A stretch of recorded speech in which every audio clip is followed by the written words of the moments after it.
Hi, welcome back to the channel.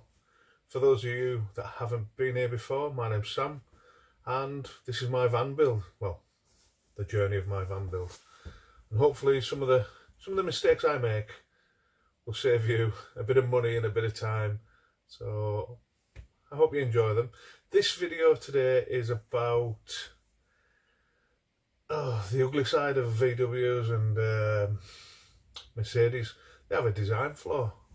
And that design flaw is they let water in, but in their defence they get rid of that water quite easily as well. But for me, if you don't have it in the first place, that's far better than trying to get rid of it. So I'll show you how I've dealt with the issue. I did explore a number of issues, a number of remedies, but I think mastic was the best one. Sealing the entry to where the water comes in definitely is the better option. I looked at neoprene washers that would go behind the body clips, because this is where the issue starts.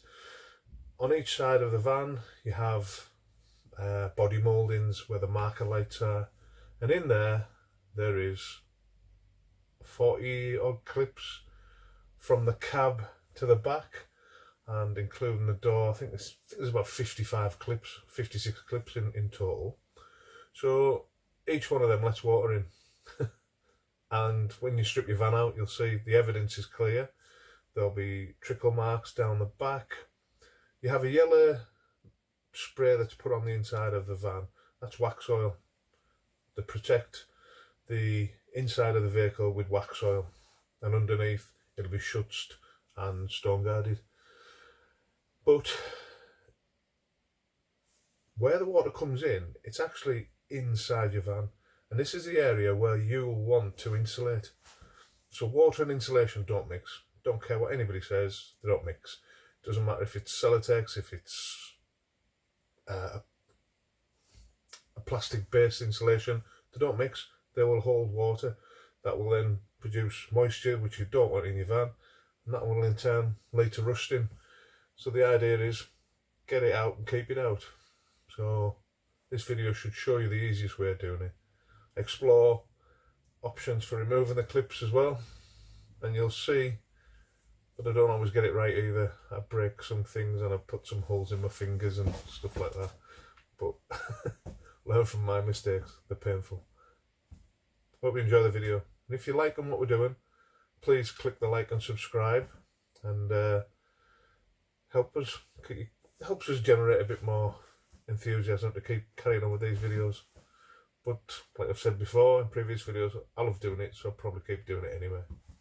But the likes, comments and the subscriptions do motivate you. Thanks for watching. See you next time.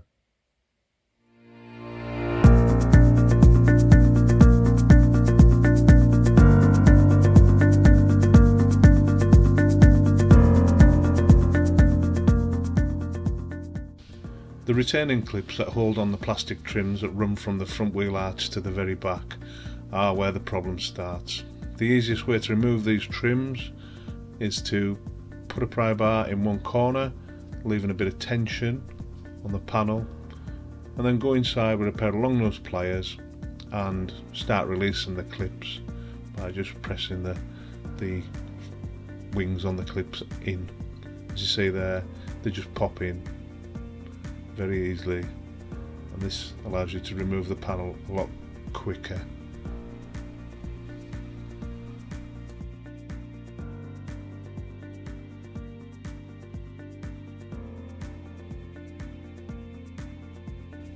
Before starting the project, I bought this little toolkit. Comprises of loads of little pry bars that are really thin and get behind the panel without damaging the clips and allow you to take the panel out really easily. There's a number of different tools in there. There's a panel removing, I don't even know what you call it, plier, that's ideal for removing internal trims. In my eagerness, I actually broke this panel trying to remove it. I didn't realise there was a screw in the top, and when I ripped it off then it snapped. so I had to make a repair with a glue gun, but it's held really well. Put loads of glue on there, and that's the piece I had to stick back in. To remove the marker light, all you do is twist it and pull. It's that simple.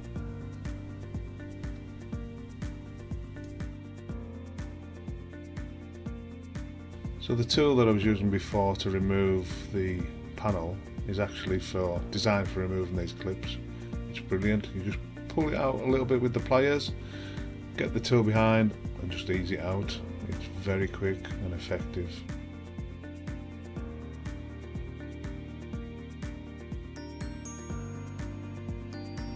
To make sure I don't damage any more panels, I have a good route round to make sure I've got all the screws out, and lo and behold, I'd missed another one, so I removed that and had a good look in and check to make sure there was nothing else. I then tried one of the other tools. This is designed for removing interior door cards. It really didn't work for this job, so I gave up with it and resorted to just pulling it off of my hands, which was far simpler, but a lot more painful. That's when I took a big chunk out my finger. I really should have been wearing gloves, but again, I was enjoying what I was doing and really didn't think about wearing PPE at that point. I carried on regardless anyway. What's a little skin between friends? I tried to use a door card tool to remove some of the clips, but it really didn't work. It was a lot slower, a lot less efficient as well. I give up on that idea after these 4 clips and went back to the original pry bar.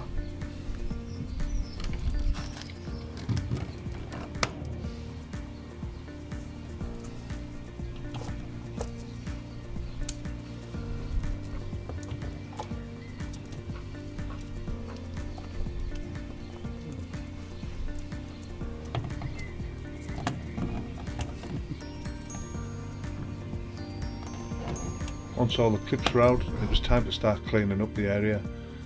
This had had years of road film build up behind it, so we give it a good clean off with some cheap baby wipes. If you live in a motorhome, you'll become intimate friends with baby wipes, I promise you.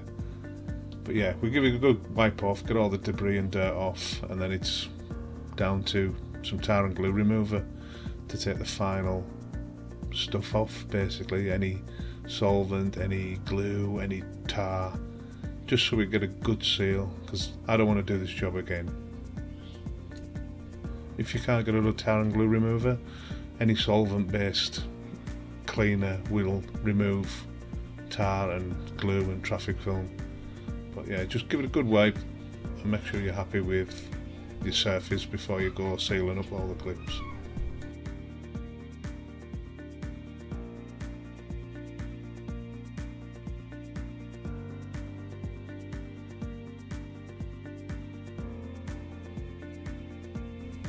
Once you're satisfied that everywhere's clean, it's time to start gluing the clips in.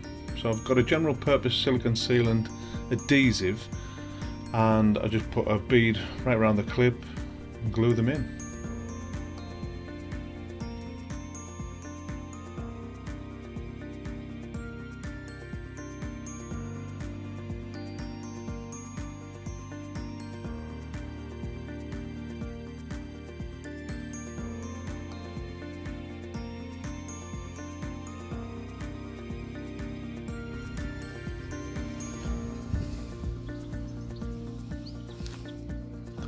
That's 43 this side, all glued and sealed back in.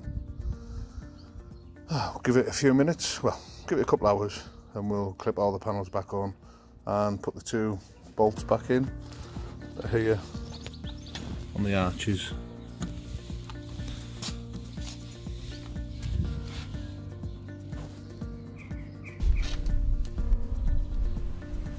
Now, the most satisfying part of this job, clipping the panels back on. Don't know what it is about it, but I love this job. I think it's satisfaction that you've done a good job, and just I don't know, the feeling of clipping them in.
Once you've got the panels on, you've got one more check to do, and that's the finger check.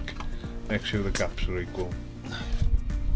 Also remember to put any bolts in the panels that you've taken out. These stop your panels blowing off at high speed on the motorway if you rub up against something or you have a little bump.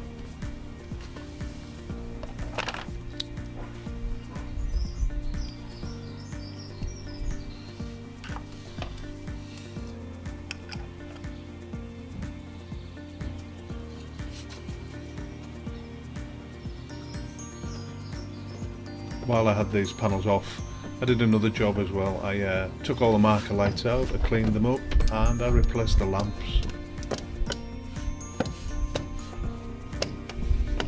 It's reassuring to know that this job's done now and no water's going to penetrate my van. It's not going to rot from the inside out. Still got the doors to do, but again, this is something I can do later on in the project once I've got the majority of the work done. So I'll probably kill two birds with one stone. I'll do the sealing of the clips, I'll do the insulation and the sound deadening all at the same time.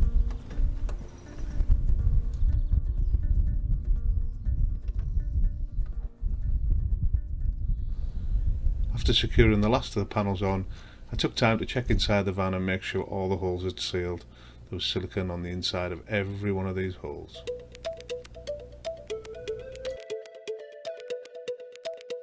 Well, I hope you enjoyed that. Short and sweet.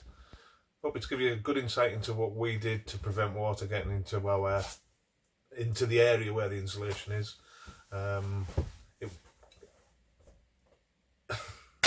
It's one of them, isn't it? You would have thought VW and Mercedes would have done something about that. Maybe they didn't know. Maybe they just don't care. But anyway, if you're going to live in your van or you're going to use it as a motorhome and weekends and stuff like that, you want it to last a few years. Try and keep the water out. Get that little job done. Get the hole sealed up and your van will last you a good few years. If you're enjoying what we're doing, please subscribe.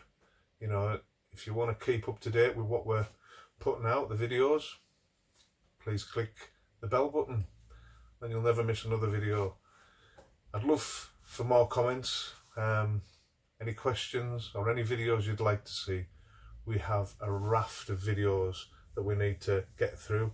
But if there's something you need to see or something you'd like to see, we could maybe bring that forward a little bit. I'm trying to put the videos out in the order that I made them and in the order that we built the van in, so it doesn't jump ahead. You know, the van's nearly finished. In all honesty, it is finished. It just needs a couple of little things that we're waiting for. I think make a couple of lockers, a little bit above the kitchen. But I've been taking it easy the last few weeks. We've had a couple of holidays and a couple of breaks away. But yeah, we've got the bed frame in. What else are we waiting for? Oh yeah, we did the gas test. Failed.